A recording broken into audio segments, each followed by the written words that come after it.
Jnanatimirandasya Jnananjana Shalakaya Chakshudamilitan Jena Tasmai Shri Gurave Namaha Guruve Gaurachandraya Radhikaye Tadalaye Krishnaya Krishna Bhaktaya Tad Bhaktaya Namo Namaha Yam Pravajantam Anupetya Apetya Krityam Rapayano Vedaha Katara Ajuhava Putveti Tan Maitaya Taravo Benedus Tam Savabhutam Hridaya Munimanatosmi Narayanam Namaskritya Naram Chaivanarottamam Devim Saraswatam Vyasam Tato Jayamudurayat Bhaktya Vihina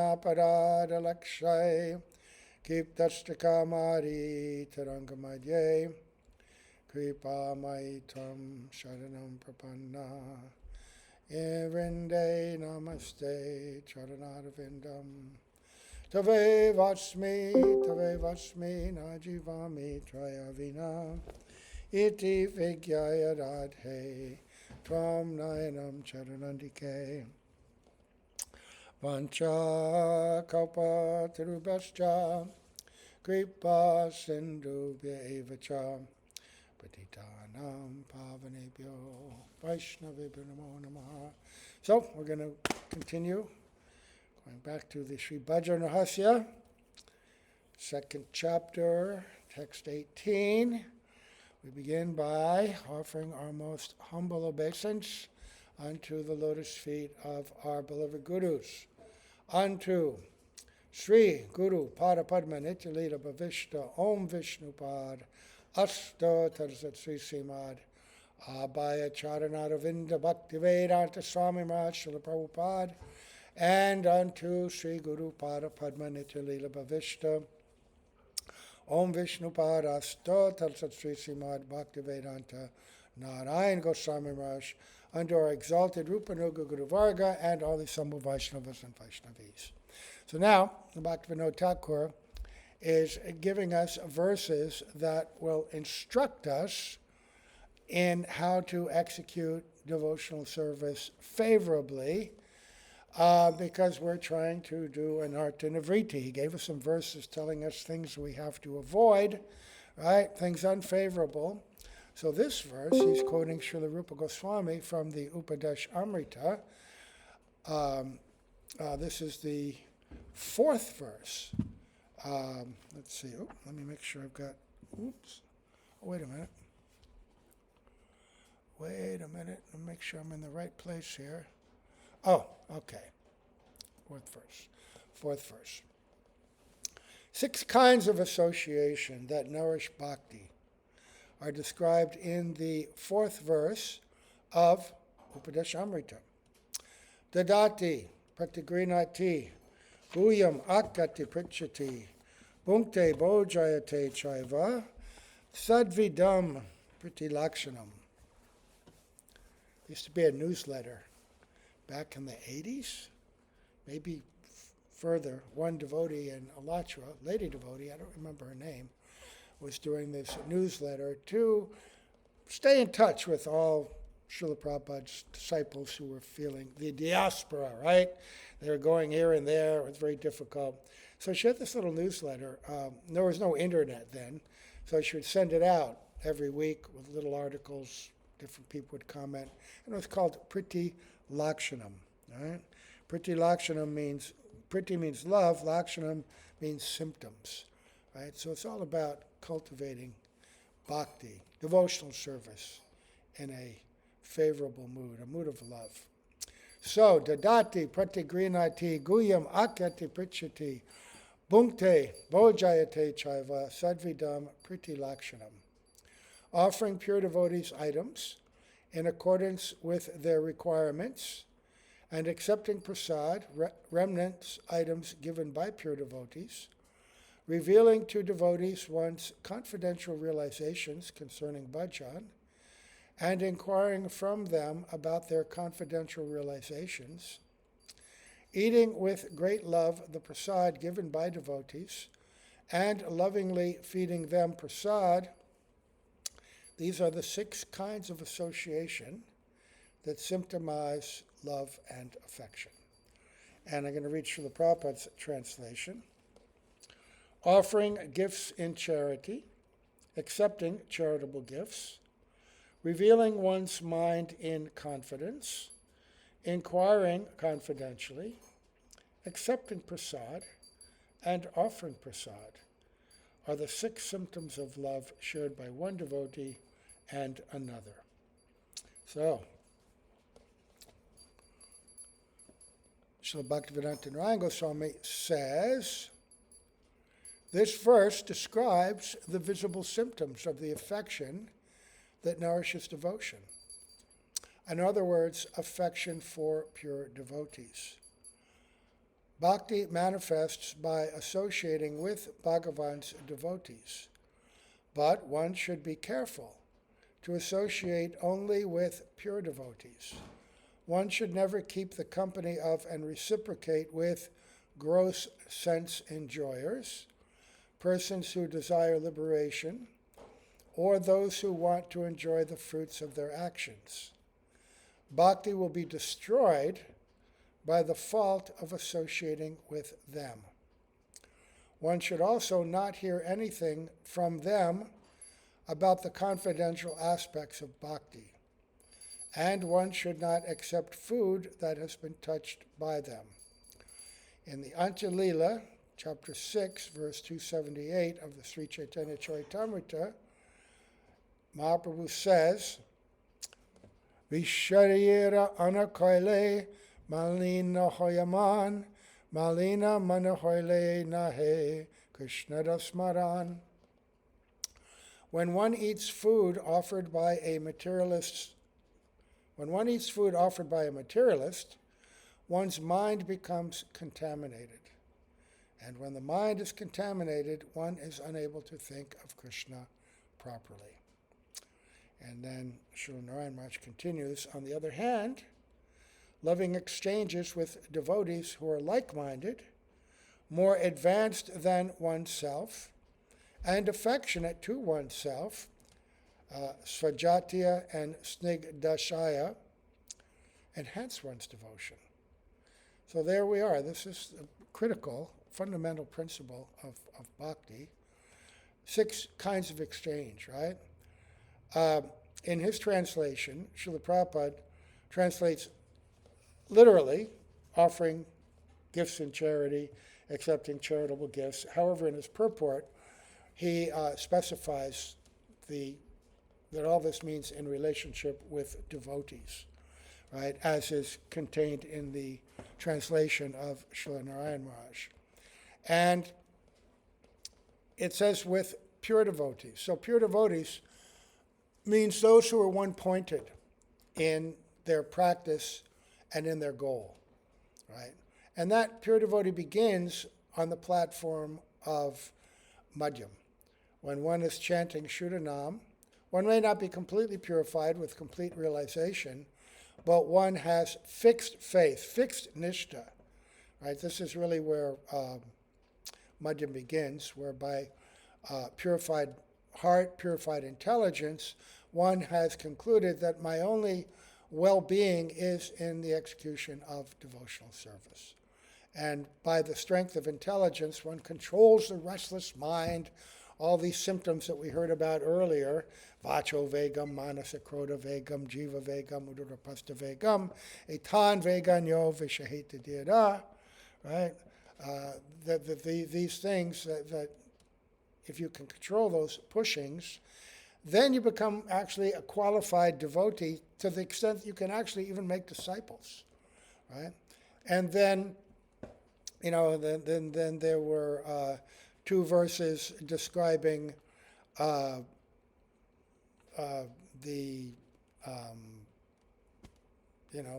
Atyahara Prayasas Cha, Prajalpo, Niyamagraha, Janasanga, Chalolyam Cha, Sadbir Bhakti Pranishati, right? Not associating with worldly people,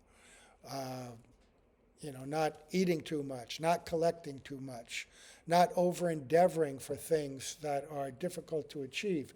Even in the realm of bhakti, Bhaktivinoda Thakur and our other acharyas explain that even the idea of putting on massive festivals, right, beyond your means, and subtly your motivation may be something more than glorification of devotees or honoring the Lord, but I'm receiving so many gifts and I'm doing such big service. Same with big temples, building big temples at huge expense that are very difficult to maintain and therefore take away from your bhakti, right? Because you're always worried about maintenance. I remember when we were in Bangalore and Srila Narayan Raj was giving us instruction to build a temple, and he said specifically, but don't make it too big. Have a nice Natya Mandir, a nice dancing hall that can accommodate a good amount of people, according to what you think you're going to get there. But don't make it too big, because then you're always involved in difficult maintaining. And people get attached to the opulence of it.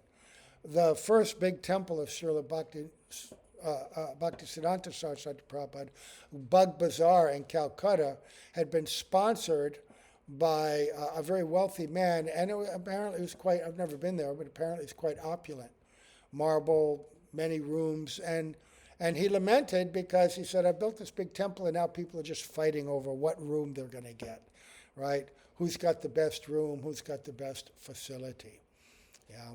So Srila Narayan Maharaj said, don't build too big a temple. He said, Rup Sanatan Mandir, that's a good size, right? No bigger than that. And so we kept that in mind.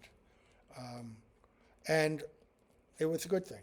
It was a good thing. These big temples, there's so much work. Not that they should not be done in some cases, but as a general rule, building big opulent projects is a great distraction for those who are trying to develop and cultivate. You have to raise so much funds, you have to do so much, right? So that warning is there. The principle of getting involved in activities that distract and pull you away from the main activity, which is cultivating pure bhakti, hearing and chanting, right? That's the main thing. And then serving, preaching, like that, right? So, a warning. Let's see. Then there's going to be more verses. Mahaprabhu giving us warnings about what not to do. And I'm going to read Srila Prabhupada's purport to this same verse. Because Srila Prabhupada's purports, he drew from the commentaries of all of our great acharyas. I mean, I've mentioned many times that this Upadesamrta had been commented by Bhaktisiddhanta Saraswati Prabhupada, Bhaktivinoda Thakur, Sri Radha Goswami. And Srila Prabhupada took those conceptions and packaged them very appropriately in a way that is accessible to not only the Western mind, but minds all over the world that had not yet been exposed to bhakti, and we're learning it step by step. So he says, in this verse, Rupa Goswami explains how to perform devotional activities in the association of other devotees. He says there are 6 kinds of activities. Giving charity to the devotees. He mentioned specifically devotees.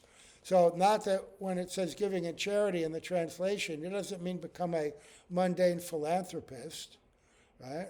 Because that's only going to reward material piety, good karma, right? Got something going here now. But in charity to devotees, accepting from the devotees whatever they may offer in return. So this is a very nice way to build relationships, right?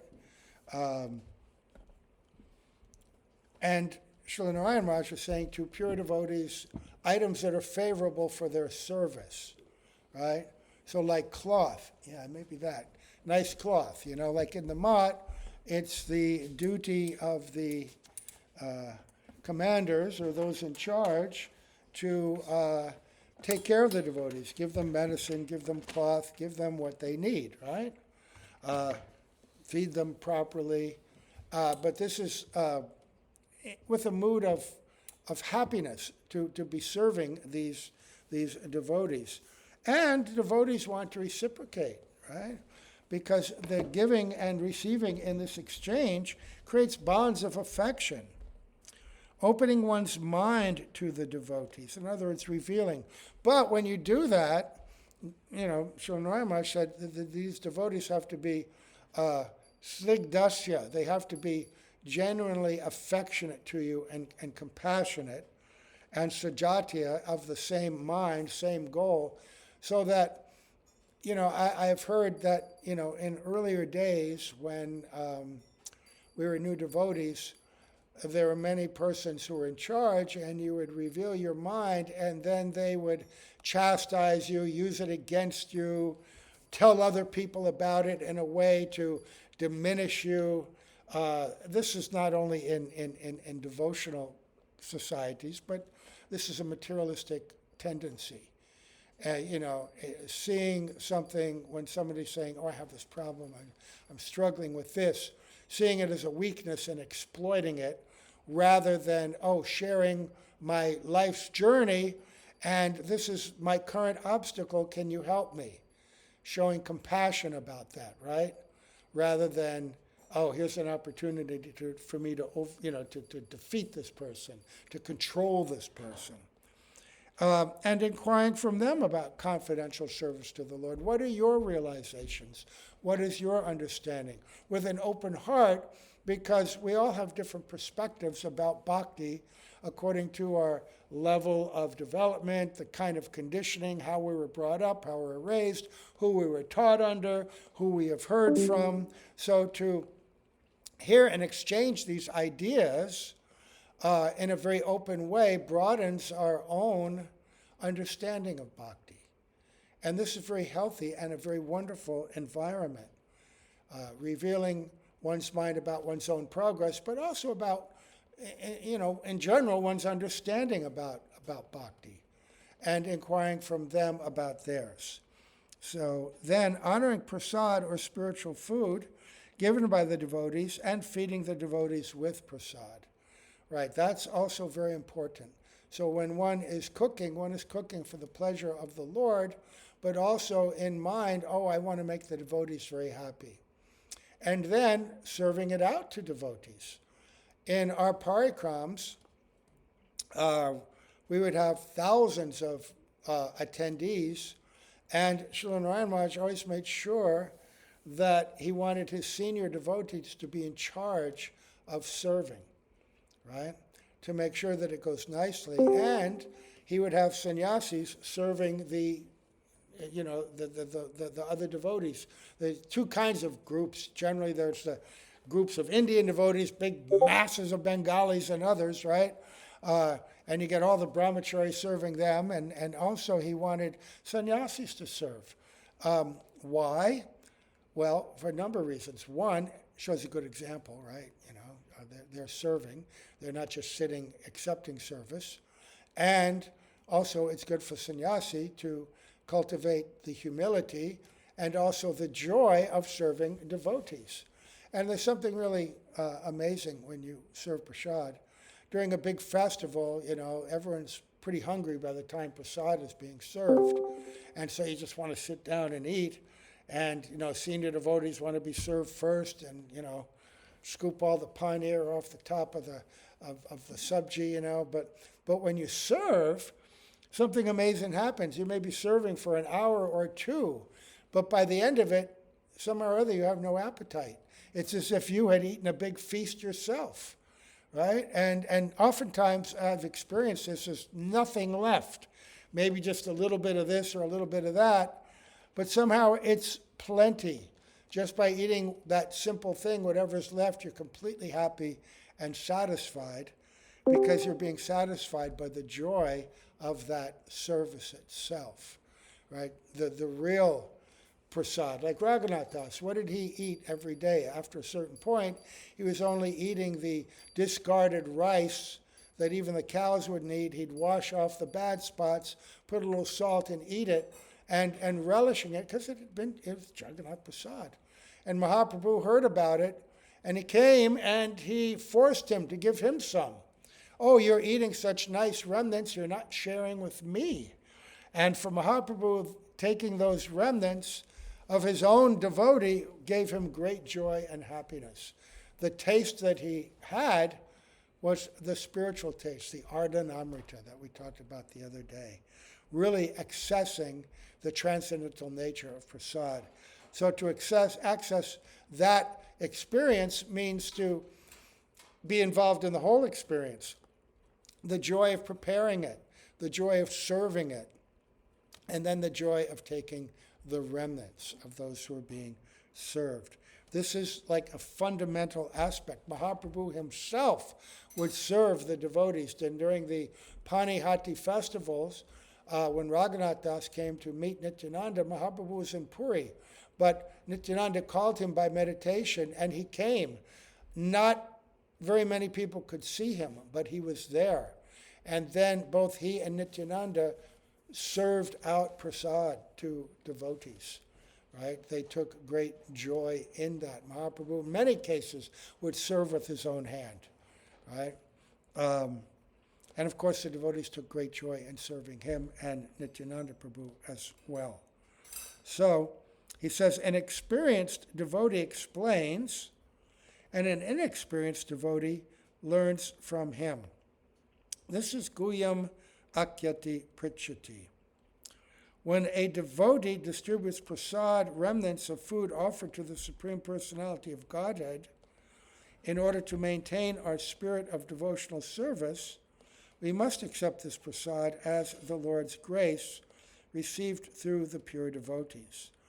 Another thing that Srila Prabhupada always did in his, when he would go to different temples, at the end of the lecture, they would bring him a large plate of cookies or some remnants, and then with his own hand, he would serve it out to all the devotees.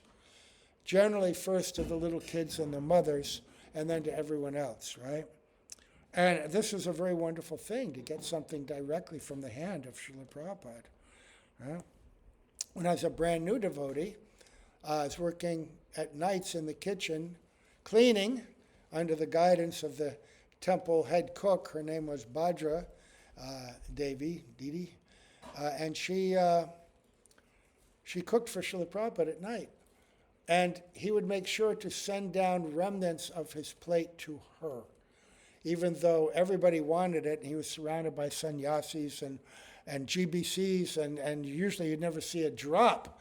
It would all be devoured by them, but he made sure that he sent it to her to reciprocate with her loving service to him, right?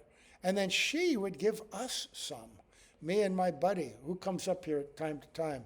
It's Radha Raman. He comes and visits me. We were cleaning together, and she gave to us. And so this was very important in our spiritual development. We're brand new devotees, and we're getting the remnants personally given to us by a pure devotee. Maha Prasad, right? So we should also invite pure devotees to our home, offer them prasad, and be prepared to please them in all respects. This is called bhunkte bhojayate chaiva. So serving them, feeding them. When you hear the recollections written in books like My Beloved Masters by Bhaktivigyan Bharati Maharaj, Gurudev's own recollections, about how when one of their dear godbrothers would come, how they were so attentive to their needs and to serving them, and what a bond of affection that created. So in a community, you want to have a community of devotees who are concerned about assisting and serving one another, coming together to hear Harikatha, coming together to sing, glorify, and worship the Lord, coming together to cook, to serve, to take prasad, these 6 kinds of exchanges. When people come together for them, that creates a community. People that aren't involved in that even if they're living here, what kind of relationship can you develop with them? Right? They're independent. They're not cultivating these acts. Even in ordinary social activities, these 6 types of dealings between 2 loving friends are absolutely necessary. For instance, and this is really Indian culture, when one businessman wishes to contact another businessman, he arranges a feast in a hotel, and over the feast openly expresses what he wishes to do. He then inquires from his business friend how he should act, and sometimes presents are exchanged. Thus, whenever there is a dealing of priti, or love in intimate dealings, these 6 activities are executed. Right? I saw a video of Vishwambar Prabhu, he and Jamuna Prasad, they have this big international investment banking company. And of course, they deal with people all over the world, big business people, and their own employees. And he filmed a big scene in a restaurant where they had invited all of them and brought them together and fed them a big meal and da-da-da-da, you know. And this was their way to bond, and of course, it's very effective. In the previous verse, which I'm going to read tomorrow from Srila Prabhupada's purport, we have to hear that. Srila Rupa Goswami advised that one should renounce worldly association and keep company with the devotees. Sangatyaga satovrite, right? Sangatyaga, renouncing bad association. Satovrite, you know, take good association. The International Society for Krishna Consciousness has been established to facilitate these 6 kinds of loving exchanges between devotees. Right? That's every, and the Society for Krishna Consciousness was modeled after the Gaudiya Math of Srila Bhaktisiddhanta Saraswati Prabhupada. So all over the world, the followers of Bhaktisiddhanta Saraswati Prabhupada practice these principles. And so ideally, devotees should be able to travel to any devotional community and have these kinds of exchanges. When we were in Bangalore, we were visited by devotees from all these different sanghas. They would come and visit and stay, didn't know who they were, didn't know them, but we knew that they were in our line, and we always had very nice exchanges because, we'd feed them nicely, let them give class, right, sit down, have nice talks. And it was always very affectionate, and warm bonds were created. Didn't matter that they were in a group of a different acharya. We were all part of the same mission. And we would even introduce things to them. Like devotees in India had never eaten Italian food, especially Mat devotees. So we would make lasagna and pizza. And they... What is this? But they would eat it and be astonished because we knew how to make it in a way that they would like it, adding special spicing and all. And they were, like the English say, over the moon. And they really loved it, that kind of prasad exchange. Just as we really loved going to and learning authentic Indian cooking in that environment, they also enjoyed tasting these varieties of prasad made by Westerners, because it was, again, prepared for the happiness of the Lord with love and affection and served out in that way. And so it creates bonds. So he says our ISKCON has been established to facilitate these 6 kinds of loving exchanges. Right? So that's a message that should be ongoing to anyone who is in ISKCON also, to set a very good example. We serve people coming from outside who aren't practicing devotees with the Sunday feast, and it's very effective in creating bonds of affection, and many people join. We should also have that same open mood towards devotees of other branches of the broader mission of Mahaprabhu. I mean, why not? I mean, these people are devotees. They've dedicated their life. And later on in this same Nectar of Instruction, Srila Prabhupada speaks to that, right? Many pure devotees in many different groups who should be honored and appreciated. So, he says this society was started single-handedly. But because people are coming forward and dealing with the give and take policy, the society is now expanding all over the world. As long as that give and take policy, not just the action, but the mood of love and affection is there, it creates a transcendental environment that everyone is attracted and uplifted by. And thus, naturally, qualified persons are going to be drawn to that. And thus, what happens, we are very glad that people are donating very liberally to the development of the society's activities. And people are also eagerly accepting whatever humble contribution we are giving them in the shape of books and magazines dealing strictly with the subject matter of Krishna consciousness. That's us, strictly. Other people can present other things that are, I don't know, you could call them stepping stones.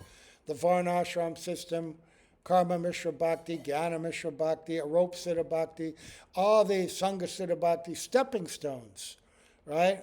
Mixed Bhakti. That's not our job to present mixed Bhakti. Our job is to present Shuddha Bhakti, right? He says that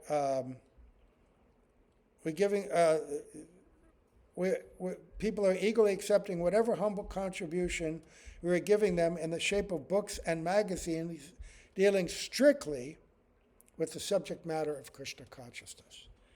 When he says Krishna consciousness, he means Shuddha Bhakti. That's real Krishna consciousness. Everything else is a mixture on the way. But he never presented anything mixed. He gave guidelines for people who are not qualified how to gradually practice, but the objective and the rules and regulations were always about pure bhakti, right? Not allowing any watering down within his temples. He says we sometimes hold Hare Krishna festivals and invite life members and friends to participate in the feasting by accepting prasad.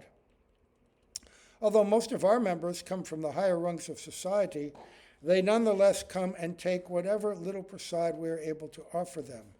He's talking about wealthy donors and people in India who were indeed from, wealthy positions, but they're very happy in India to accept these simple, because they understood the nature of, that culture values prasad. Even a little tiny bit, people will fight for and be greatly appreciative. Sometimes the members and supporters inquire very confidentially about the methods of performing devotional service, and we try to explain this. In this way, our society is successfully spreading all over the world, and the intelligentsia of all countries is gradually appreciating our Krishna conscious activities. The life of the Krishna conscious society is nourished by these 6 types of loving exchange among the members. Therefore, people must be given the chance to associate with the devotees of ISKCON, simply by reciprocating in the 6 ways mentioned above, an ordinary man can fully revive his dormant Krishna consciousness. Right? In the Bhagavad Gita, it's stated, Sangat sanjayate kama. One's desires and ambitions develop according to the company one keeps. It is often said that a man is known by his company. And if an ordinary man associates with devotees, he will certainly develop his dormant Krishna consciousness. That's why Jai Shri Shri Radharani, Jai Srimati Lalita, Vishaka Rupa Manjari Rata Manjari, Srila Prabhupada, Srila Gurudev, Jai. That's why when you establish a devotional community, anyone who comes here comes with the understanding that you're coming here for devotional activities, and you have to participate in that. And by participating in that, you will feel comfortable, you will be uplifted, you'll experience the joy of bhakti, And you will naturally bond in affection with the devotees there. Even though we have different personalities, different backgrounds, different ages, different temperaments, when you all do bhakti together, these things become not so important. Even time to time there may be some disagreement or argument. Still, everybody appreciates what the argument's about. It's how to best do bhakti. So you can't be too upset by somebody who has a different view as long as they're trying to promote the same goal. But it's only if you're coming together in these 6 ways for that purpose. Otherwise, physical proximity does not qualify you as a member of a community. You know, living in a house nearby or whatever. Community means these shared activities, right? And by these shared activities, your dormant Krishna consciousness awakens. And so then he says, the understanding of Krishna consciousness is innate in every living entity. And it is already developed to some extent when the living entity takes a human body.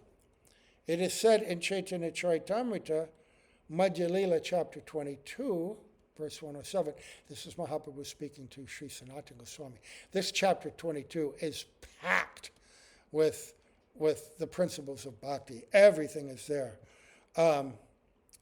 Anyway, he says, Nityasiddha Krishna Prema Sadhya Kabunaya Shavanari Shuddha Chite Koraye Udaya.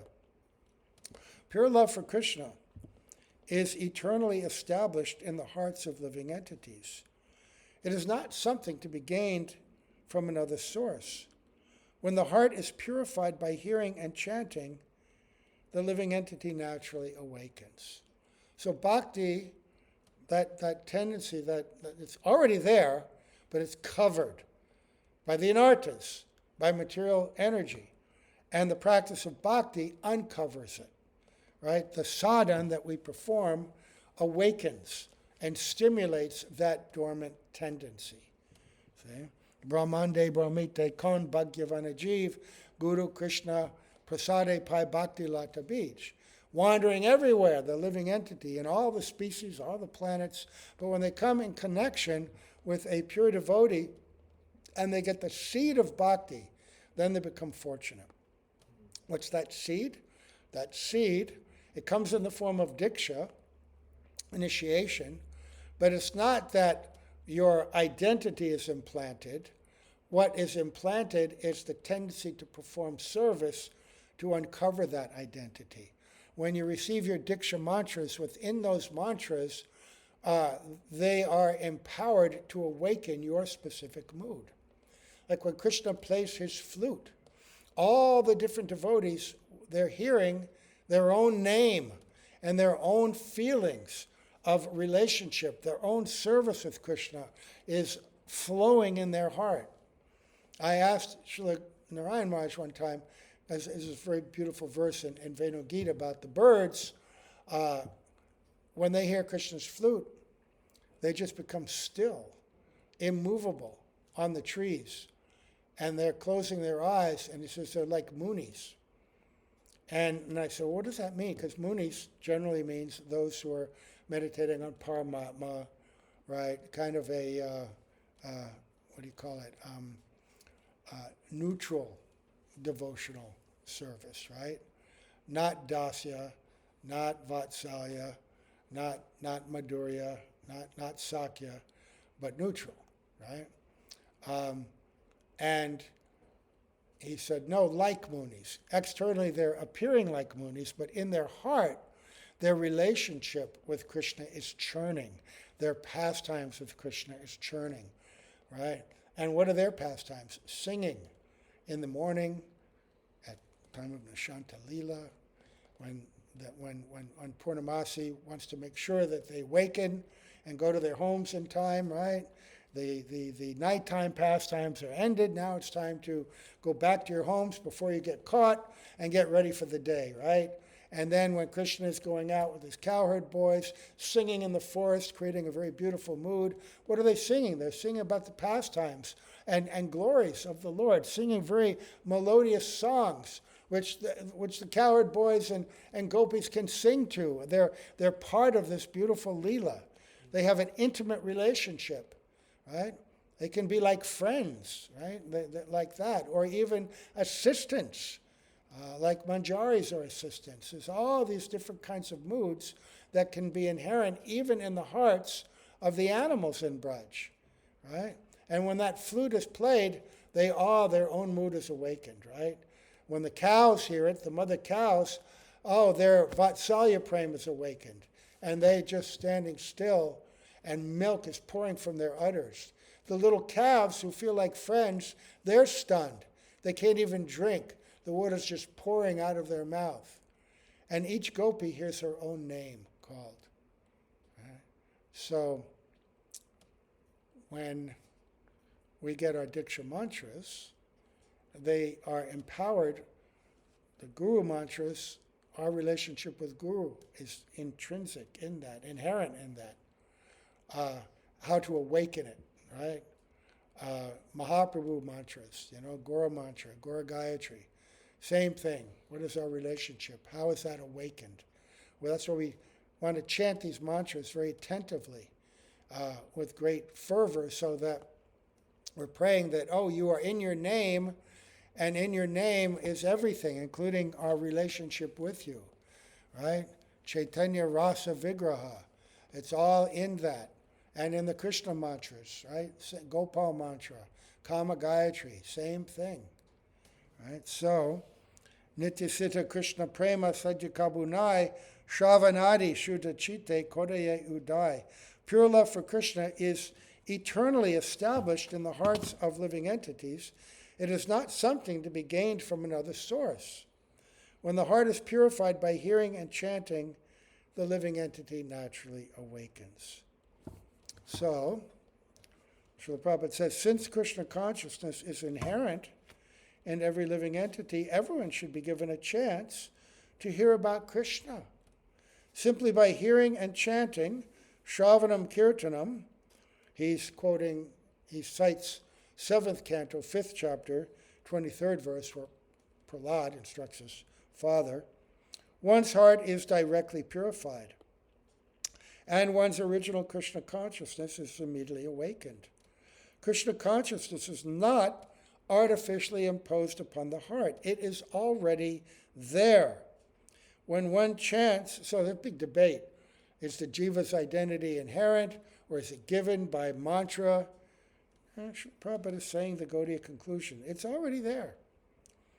When one chants the holy name of the Supreme Personality of Godhead, the heart is cleansed of all mundane contamination. And then he quotes the first verse of Shikshashtaka. But, I don't have time to read this whole purport. So I think I have, it's a long purport. And this is continuing this point. So we're going to have to stop here. I guess, even though we're reading Bhajan Rahasya, we're going to have to visit this book of Srila Prabhupada, these two purports. Verse 4, go back to verse 3. There's a lot of very important subject matter in here relating to this second chapter of Anartha Nivriti. But there's no breakfast today if you want to keep going. No, it's because of my audience. And people don't want to tune into a 2-hour class. They go, no way. But if it's short, they may go for it. So we're going to stop here, offering obeisance to Srila Prabhupada, Srila Gurudev, our Guru Parampara, all these Sama Vaishnavas, Vaishnavis, Gaur Premanande.